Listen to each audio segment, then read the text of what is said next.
నమస్కారం.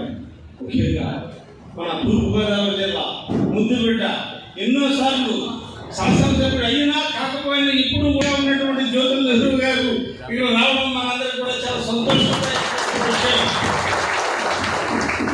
అదేవిధంగా రాజానగరం నియోజకవర్గానికి మా బలరామ కృష్ణ గారు ఇక్కడ ఎమ్మెల్యే మా కష్ట సుఖాలు వినడానికి రైతుల యొక్క యోగక్షేమం తెలుసుకోవడానికి ముఖ్యమైన మనిషిగా మా అందరి వాడుగా వచ్చినటువంటి బలరామ కృష్ణ గారు మా శాసనసభ్యులుగా మా అదృష్టంగా భావిస్తున్నాను.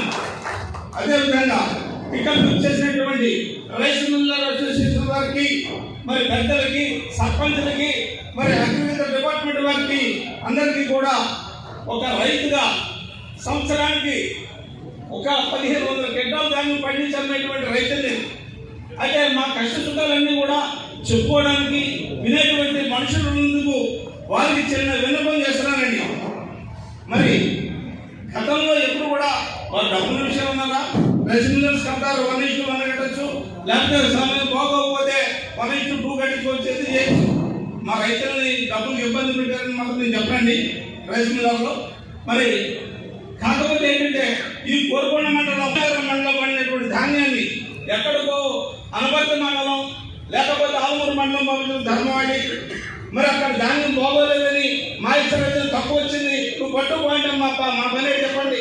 అక్కడికి వెళ్ళిన తర్వాత వాళ్ళు మీకు 4 కేజీలు కట్టిన పెట్టాం, 3 కేజీలు కట్టిన పెట్టామని చెప్తున్నారని అప్పుడు మా పరిస్థితి కూడా ఆలోచించి మరి మా రైతులను కూడా దృష్టిలో పెట్టుకుని మమ్మల్ని అందరినీ కూడా రైతు మిల్లర్లను కూడా పక్కన పెట్టండి, వాళ్ళు లాభం చేసుకోవచ్చు, ఖర్చులు తీసుకోవచ్చు, ప్రభుత్వం పని మా రైతులను కూడా ఇబ్బంది పెడుతున్నారు.